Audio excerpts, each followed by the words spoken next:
Well guys, I'm just going to do a quick video here about anxiety, and the reason I'm doing it is because I was working with a client yesterday, and she was 15 or 16, and the mother contacted me a while ago about the daughter feeling really self-aware of herself and anxious about going into school. And she's very intelligent, and she comes from a really good quality family that have really good quality, outlook on life. And she was telling me about all the rest of the family are fine, but this particular kid has for some reason has got caught up in this self-sabotage mindset. And so she comes into me and she tells me that she just wants, she's got nothing to worry about. She's got a great family. She knows this. Logically, she knows that she should be feeling good. She doesn't know why she's feeling this way, and she's thinking about how she looks, and she's worried about what other people think. And her mum is kind of telling her, it's not important what other people think. Just focus on all the good things, and you're a lovely looking girl. And I'm sure this is familiar to a lot of people, so I'm not going to go too much into the detail of what the inner dialogue is when you're feeling anxious. So if you're watching this video, it either resonates with you or you're thinking about somebody that does feel this way. So she wanted something very simple, which was, I just want to be able to stop this myself.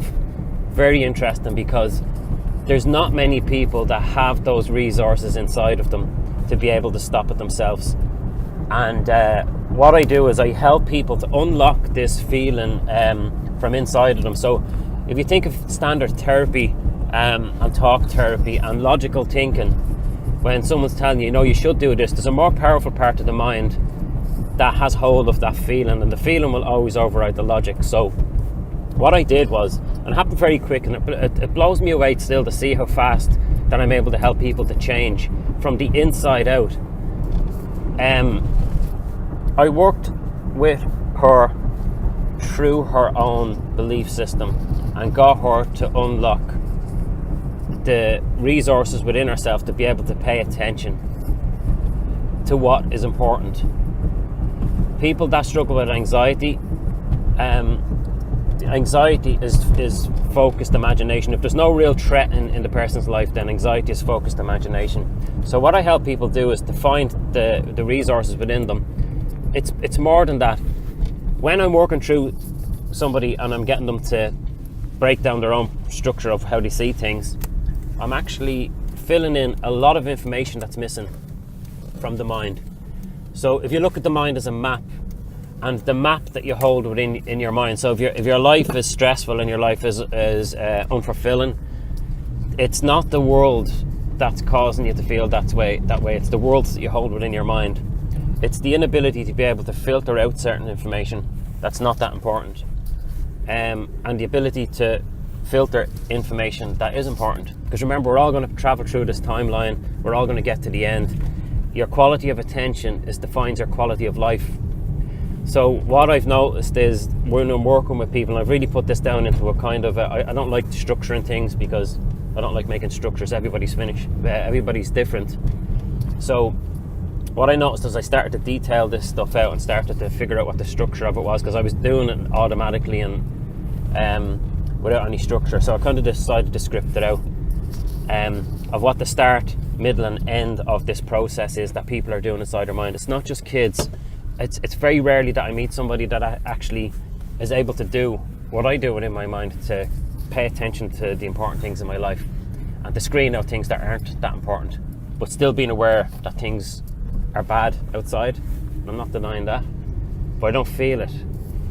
So I helped her to unlock the abilities inside of her, and as I was going through, I was stopping. I was reading what how her mind was processing the information, and I'm reading the nervous system now more than the logical thinking, and I can see how someone does a problem or does anxiety. I feed back the information to the person so that they can understand what they're doing to make themselves feel bad, because in order for me to feel bad now, I have to do something successful inside my mind to make myself feel bad. So I worked it through her. I got her step from where she was to where she wanted to be. So she gave me the description of the outcome that she wanted. the description of the outcome that people give me what they want is sometimes it's unrealistic and irrational, because they have a description of an experience that they want, but it's impossible to have one experience all of the time. So you can't be happy all of the time. It's counterproductive in life if you're happy all the time. It doesn't fit certain context, you know. So happiness is an overall experience of life. It's not just one feeling. So don't chase the feeling. I helped her to change what everything meant so that she never gets let down in life. So if she has a challenging day, it's just stress. It's not anxiety anymore. What was happening was, even with the client before that, he was labeling stress with anxiety. And when you label stress with anxiety, there's nothing you can do about it then, because you're looking in. His life was stressful, but because he kept describing it as anxiety, that meant he was going to the doctor. The doctor goes, that's right, it's anxiety, you know, take these pills, pay your bills, go back to work.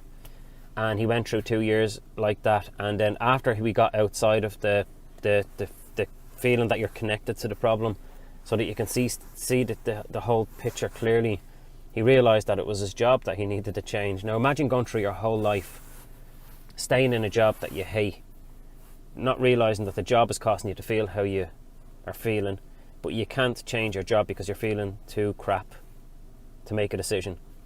When you disconnect and let go of that, you can see things more clearly. You can see the whole picture. This is something that when you go through this experience, it's usually something that old people only get to experience when they're looking back in life, because they've got perspective on it. So I have the skills and the resources to be able to help people to let go of that heaviness and that overwhelming feeling, and to be able to see things clearly while I'm doing it. That's a strategy that I use to get somebody from feeling really bad to feeling really good. You need to know the strategy. You have to be able to do it yourself, because I can't be there all of the time. I just wanted to do this quick video just while I was in the thinking about it, because I see a lot of people that are struggling like that, and there's things that I know that's missing from people's model of the world, that if they don't fill them in, they won't change. The best that they can hope for is getting through the day and coping with it and talking about it. And when you're talking about it, you're rehearsing the problem. When you're thinking about it, you're rehearsing it. But most people aren't aware that they're caught in this loop because they've never been out of it long enough to know there's a difference. A little bit of a rant. Hope some of it made sense to you. If you want to know more about it, or if you want to talk to me about your specific issues, or if you know someone that's struggling with anxiety, I know how to help them to change. I'm not just saying that, I really do. I know how to get somebody really fast out of that problem. It's hard to describe in a description, in words, how it's done and what the process is, because it's not something that most people are doing or have ever heard of before. It's the information that's missing from the mind that gives the person the inability to be able to stay present and have their attention in the outer world and not the inner world, and move through your life like that. So again, if you want to know more, click on the link below. If you want to ask me questions, you can post a question underneath. If you want me to do a video about something specifically, that'd be very interesting to me to see what the feedback is from this, so I can reach a lot more people and start to give them an insight that you don't have to feel bad all of the time. It's not necessary. It's totally unnecessary to feel that way all the time.